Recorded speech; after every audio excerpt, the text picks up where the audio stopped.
दुआओं में मेरी खुदाया असर दे, मेरी काविशों का मुझे तू समर दे। दुआओं में मेरी खुदाया असर दे, मेरी काविशों का मुझे तू समर दे। करूं अहले दुनिया के गम का मुदावा, मेरे हाथ में कोई ऐसा हुनर दे।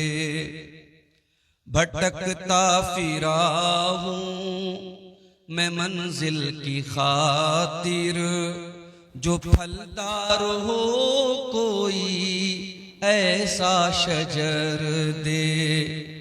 दुआओं में मेरी खुदाया असर दे, मेरी काविशों का मुझे तू समर दे। अता कर मेरे दिल को तस्कीन या रब, मैं कब मांगता हूँ कि लालो गुहर दे। अता कर मेरे दिल को तस्कीन या रब, मैं कब मांगता हूँ कि लालो गुहर दे। मैं दुनिया के महलों का तालिब नहीं हूँ, मेरी ये दुआ है कि जन्नत में घर दे। दुआओं में मेरी खुदाया असर दे, मेरी काविशों का मुझे तू समर दे। जो माँ बाप का दर्द रखता हो दिल में, खुदाया मुझे ऐसा नूरे नजर दे। जो माँ बाप का दर्द रखता हो दिल में, खुदाया मुझे ऐसा नूरे नजर दे। खुशी दे के वापस न लेना कभी तू, न हो शाम जिसकी तू ऐसी सहर दे। दुआओं में मेरी खुदाया असर दे, मेरी काविशों का मुझे तू समर दे। मुझे मालो ज़र दे के मगरूर ना कर, मेरे दिल में अल्लाह तू अपना डर दे। मुझे मालो ज़र दे के मगरूर ना कर, मेरे दिल में अल्लाह तू अपना डर दे। तमन्ना है मेरी हो दीदार तेरा, नजर आए मुझको तू ऐसी नजर दे। दुआओं में मेरी खुदाया असर दे, मेरी काविशों का मुझे तू समर दे। आज के इस इजलास के मुहतरम सदर, स्टेज के ऊपर जलवा फरोज उलमाए किराम, मुहतरम बुजुर्गों, नौजवान भाइयों, माँ और बहनों, प्यारे बच्चों, पिछले साल भी कटिहार के इस गांव सिमरिया में आना हुआ था। पिछले साल मदरसे का प्रोग्राम था, इस साल भाइयों ने बताया है कि मस्जिद की तामीर और तौसी के लिए आज का ये प्रोग्राम रखा गया है। मुझसे पहले बंगला जुबान के खतीब तकरीर के साथ साथ जो आपके सीमांचल के जलसों का दस्तूर है, चंदा भी कर रहे थे और आप हजरात उनके हाथों पर चंदा दे भी रहे थे। जिन्होंने इस नेकी के काम में हिस्सा लिया है, अल्लाह उनकी इस नेकी को कबूल फरमाए, और जो अभी तक पीछे रह गए हैं अल्लाह उन्हें भी तौफीक दे कि वो आगे बढ़ें और अल्लाह के इस घर में अपना हिस्सा लें, अपना ताउन करें। अल्लाह हम सबको इसकी तौफीक अता फरमाए, आमीन। मेरे भाइयों,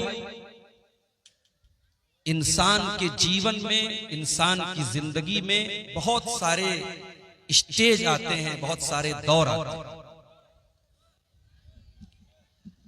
एक दौर होता है जब इंसान बच्चा होता है। बचपन के जमाने में इंसान की जिंदगी बहुत लिमिटेड होती है।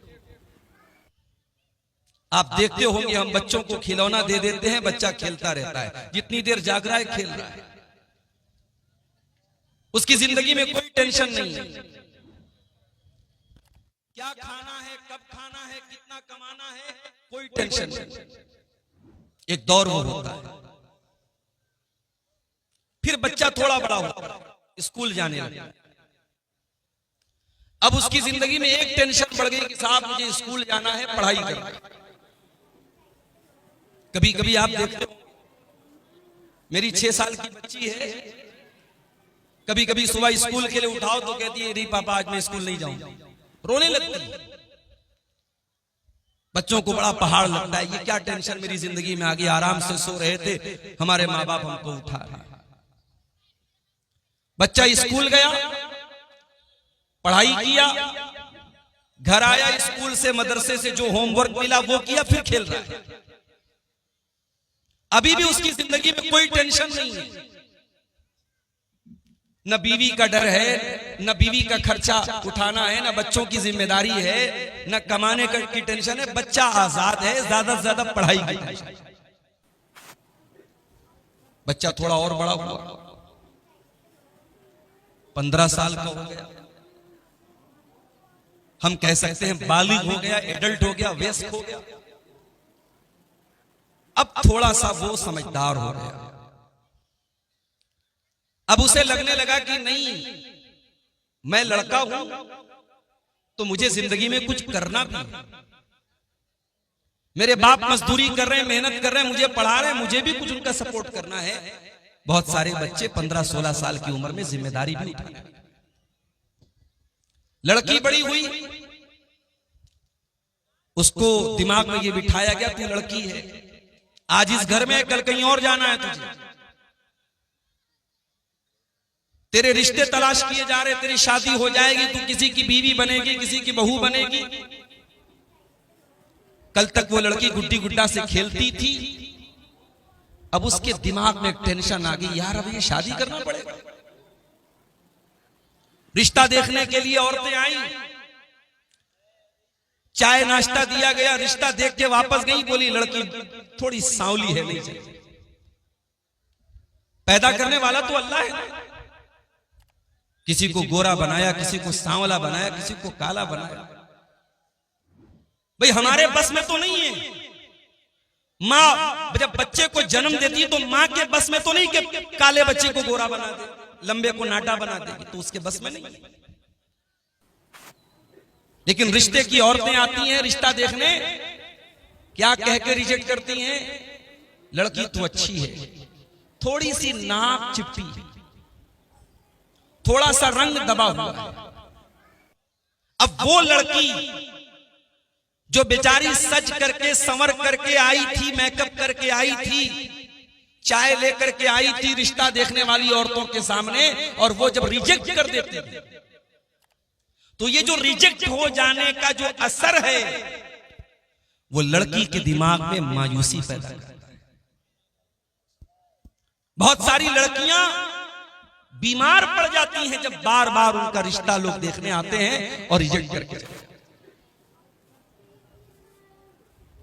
कुछ लड़कियां ऐसी भी होती हैं, बड़ी पढ़ी लिखी हैं, दीनदार हैं, नमाजी हैं, पर्दा करने वाली हैं, किरदार की अच्छी हैं, कैरेक्टर की अच्छी हैं, बस बेचारी थोड़ी सी सांवली है।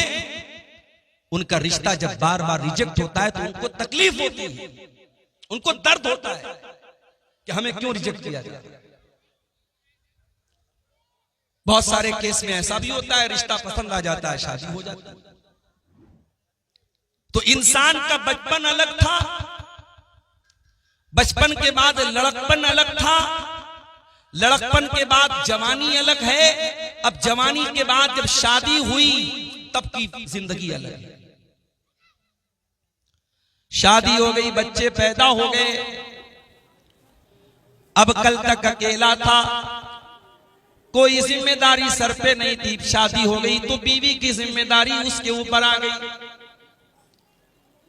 मार्केट जा रहा है तो अब उसको बीवी के मेकअप का आइटम भी खरीदना है, कपड़ा लेने जा रहा है तो बीवी का सूट भी लेना है, बीवी का दुपट्टा भी लेना है, बीवी का जूता चप्पल भी उसको लेना है। खर्चे बढ़ गए, जिम्मेदारी बढ़ गई। फिर जब वो साहिब औलाद हो गया, अब जिंदगी थोड़ी सी और चेंज हो गई, बदल गई। अब उसे डायपर भी लेना है, उसे बेबी सोप भी लेना है, उसे बेबी क्रीम भी लेना है, उसे बेबी पाउडर भी लेना है, उसे बच्चे का पालना भी लेना है, बच्चे का झूला भी लेना है। अब जिंदगी में खर्चे बढ़ गए, जिम्मेदारी बढ़ गई। बच्चा बड़ा हुआ, अब बच्चे का स्कूल में एडमिशन कराने का सरदर्द शुरू हो गया। स्कूल का एडमिशन करा दिया तो किताबें भी दिलानी है, मंथली फीस भी भरना है, ट्यूशन की फीस भी भरना है। मेरे प्यारे साथियों, अब जिंदगी में जिम्मेदारी बढ़ती चली जा रही है। और आगे बढ़ो, अब बच्चे बड़े होने लगे, बेटी बड़ी होने लगी, बेटा बड़ा होने लगा। बेटे का कैरियर क्या बनेगा, बेटा जॉब करेगा या बिजनेस करेगा, बेटा बड़ा होकर के क्या करेगा, ये टेंशन भी उसको पैदा हो गई। बेटी बड़ी हो गई तो बेटी की शादी कहां करना है, किससे करना है, कैसा रिश्ता देखना है, अब ये टेंशन उसके अंदर आ गई। जिंदगी दिन ब दिन टेंशन पर टेंशन देती चली जा रही। इसीलिए अल्लाह कुरान में कहता है, लक़द खलक़नल इंसान फी कबद, हमने इंसान को इस तरीके से पैदा किया है। इंसान जिंदगी बड़ी स्ट्रगल करता है, संघर्ष करता है, मेहनत करता है, कद्दो काविश करता है। इंसान की जिंदगी में दिन ब दिन टेंशन बढ़ती चली जाती है। जिंदगी टेंशन का नाम है। दुनिया में कोई ये कहता है मुझे कोई टेंशन नहीं, झूठ बोलता है। सबको टेंशन है। ये अलग बात है कि कोई अपनी टेंशन को दिल और दिमाग पे लेके परेशान रहता है और कोई मस्त मौला जिंदगी गुजारता है। वो एक जुमला बोलते हैं ना कि टेंशन लेना नहीं चाहिए, टेंशन दे देना चाहिए। टेंशन लेने से क्या फायदा है? टेंशन लेने से, दिमाग खराब करने से टेंशन खत्म तो नहीं हो जाएगी, मसला हल तो नहीं हो जाएगा। उससे बेहतर है मुस्कुराओ, हंसो, टेंशन आएगी देखा जाए। कुछ लोगों की लाइफ स्टाइल ऐसी है। तो जिंदगी के ये अलग अलग चरण हैं, अलग अलग स्टेज हैं, अलग अलग दौर हैं। अब जो आयत करीमा मैंने आपके सामने पढ़ी है खुद मसनूना के बाद, ये सूरे हदीद की आयत नंबर 20, आयत नंबर 20। इस आयत में अल्लाह ताला ने एक आयत में इंसान के जीवन में जितने चरण आते हैं, अब बांग्ला में इसको क्या बोलते हैं मुझे नहीं मालूम, हिंदी में चरण बोलते हैं, इंग्लिश में स्टेज बोलते हैं, स्टेजेस। इंसान की जिंदगी में जितने स्टेजेस आते हैं, जितने चरण आते हैं, जितने दौर आते हैं, एक आयत में अल्लाह ताला ने वो सारे दौर भी बयान कर दिए और फिर दुनिया की हकीकत भी अल्लाह ने बयान कर दी और हमें किसकी तैयारी करना चाहिए अल्लाह ने ये भी बयान। इस एक आयत को समझ लिया आपने तो आज की तकरीर आपको समझ में आ जाएगी इंशाअल्लाह। कुरान का 26वां 27वां पारा, सूरह हदीद की आयत नंबर 20। एलमू अन्नमल हयातुद दुनिया लइबुन व लहवुन व ज़ीनतुन व तफाखुरुन बैनकुम। एक बात बोलूं, यूट्यूब पर जाओ और सर्च करो सूफी अब्दुल रशीद। ये अफ्रीका के कारी हैं, क्या नाम है? सूफी अब्दुल रशीद। बिल्कुल अफ्रीकन कैसे होते, गोरे तो नहीं होते, काले ही होते हैं। ये काले हैं, अफ्रीका के हैं, काले हैं। अल्लाह अकबर, क्या कुरान पढ़ते हैं। कभी रात में ईयरफोन लगा के सूफी अब्दुल रशीद की कोई तिलावत सुनो, यही आयत जो मैं पढ़ रहा हूं ये उनकी आवाज में सुनो। अल्लाह की कसम खा के कहता हूं, म्यूजिक भूल जाओ। ये जो म्यूजिक सुन करके सुकून मिलता है, ये दिल के मुर्दा होने की अलामत है। ये इस बात की निशानी, ये संकेत है कि तुम्हारा दिल मुर्दा हो चुका है, तुम्हारे दिल में कुरान की मोहब्बत खत्म हो चुकी है। तुम्हें म्यूजिक से सुकून मिलता है। अल्लाह कुरान में कहता है, ला बिज़िक्रिल्लाहि तत्मइन्नुल कुलूब। मेरे ईमान वाले बंदों के दिलों को अल्लाह के जिक्र से सुकून मिलता है, कुरान से सुकून मिलता है। सहाबे किराम कुरान को पढ़ा करते थे, कुरान को सुना करते थे। हमारे प्यारे नबी कुरान को पढ़ा करते थे, कुरान को सुना करते थे। हमारा नौजवान आज गाना सुन रहा है। मैं जलसे में आ रहा था, रास्ते में कई नौजवानों को देखा मोबाइल पर बैठ करके रील्स देख रहे हैं, गाने देख रहे हैं। लड़कों का भी यही हाल है, लड़कियों का भी यही हाल है। आज आपके YouTube की हिस्ट्री पर जाके देखा जाए, गाने ज्यादा मिलेंगे, म्यूजिक ज्यादा मिलेगा, फिल्में ज्यादा मिलेंगी। ओ लोगो आओ जरा रब के कुरान को किसी अच्छे कारी की आवाज में तुम सुन तो लो। अल्लाह की कसम तुम म्यूजिक भूल जाओगे, तुम गाने भूल जाओगे। एलमू अन्नमल हयातुद दुनिया लइबुन व लहवुन व ज़ीना। अल्लाह फरमा रहा है, ऐ मेरे बंदो, ये दुनिया की जिंदगी तो खेल है, व लहवुन तमाशा है, व ज़ीनतुन और जीनत है, आकर्षण है, एट्रैक्शन है। बच्चा छोटा है, खेल का दौर है। बच्चा थोड़ा बड़ा हुआ, 8 साल का हुआ, 10 साल का हुआ, वल्लाहुन अब तमाशा देखने लगा, अब टीवी देखने लगा, मोबाइल देखने लगा, यूट्यूब देखने लगा, वीडियो देखने लगा। वज़ीनतुन बच्चा थोड़ा बड़ा हुआ, लड़की थोड़ी बड़ी हुई, 15 साल के हो गए, 16 साल के हो गए। लड़की आईने के सामने खड़ी होकर के मेकअप करने लगी। लड़का अपने सर पर, अपने बाल पर, अपने चेहरे पर मेहनत करने लगा, अपनी पसंद का कपड़ा पहनने लगा, आईने में अपने आप को निहारने लगा, अपनी सेल्फी लेने लगा, अपने फोटो को फिल्टर कर करके लेने लगा। वज़ीनतुन इंसान की जिंदगी आकर्षण है, आकर्षण है, अट्रैक्शन है, जीनत है। व तफाखुरुन बैनकुम, शादी हो गई,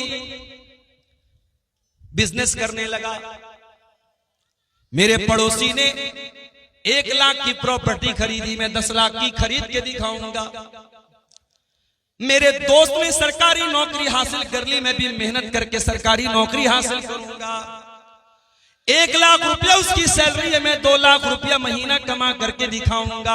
व तफाखुरुन बैनकुम, मेरे बंदो फिर वो दौर तुम्हारी जिंदगी में आता है, तुम एक दूसरे के ऊपर फख्र करते हो, एक दूसरे के ऊपर गुरूर करते हो, घमंड करते हो, एक दूसरे से अपने आप को बड़ा समझते हो। उसके बाद आखिरी दौर आया, इंसान बूढ़ा हो गया, उसके पोते पोतियां हो गए, उसके नवासे नवासियां हो गए। अब बैठ करके फख्र करता है, इतने मेरे बेटे, इतने मेरे पोते, इतने मेरे नाती, इतनी मेरी नतनी, इतने मेरे नवासे, इतने मेरी नवासी, इतनी मेरी जमीन, इतनी मेरी जायदाद। व तकासुरुन फिल अमवाली वल औलाद, इंसान की जिंदगी का ये आखिरी दौर है। खूब पैसा हो जाए, खूब औलाद हो जाए। औलाद की तलब भी तो इंसान को होती है ना। कुछ लोग कहते हैं साहब मुझे अल्लाह ने लड़की दी है, मुझे लड़के की जरूरत नहीं। हो सकता है कि आपको अल्लाह ने लड़की दी है, लड़का नहीं है, आप अपनी लड़कियों पर खुश हैं, ये हो सकता है। मगर ये कहना कि लड़के की जरूरत नहीं है, ये गलत है। लड़के की जरूरत तो नबियों को भी पड़ी। नबियों ने अल्लाह से बेटा मांगा। इब्राहिम अलैहिस्सलाम को देखो, बूढ़े हो गए, कोई बेटा उनका नहीं है, बाप ने घर से निकाल दिया है। अल्लाह की तौहीद की दावत दे रहे, सारी दुनिया उनकी दुश्मन बनी हुई है। इब्राहिम अलैहिस्सलाम अल्लाह से दुआ करते हैं, रब्बी हबली मिनस सालिहीन, परवरदिगार मुझे नेक बेटा अता फरमा। बेटा मांगा। हमारे नबी को भी अल्लाह ने बेटा दिया। ये अलग बात है जो बेटा पैदा हुआ, कासिम पैदा हुए बचपन में इंतकाल कर गए, अब्दुल्ला पैदा हुए बचपन में इंतकाल कर गए, तीसरा बच्चा पैदा हुआ हजरत मारिया के पेट से। अल्लाह के नबी ने बड़े शौक से अपने बच्चे का नाम इब्राहिम रखा। अपने बाप, अपने जद्दे अमजद हजरत इब्राहिम अलैहिस्सलाम के नाम पर अपने बच्चे का नाम रखा। अकीका भी किया आपने, नाम भी रखा अपने बच्चे का। अरब के दस्तूर के मुताबिक आपने बच्चे को दूध पीने के लिए दाई के हवाले कर दिया, देहात भेज दिया।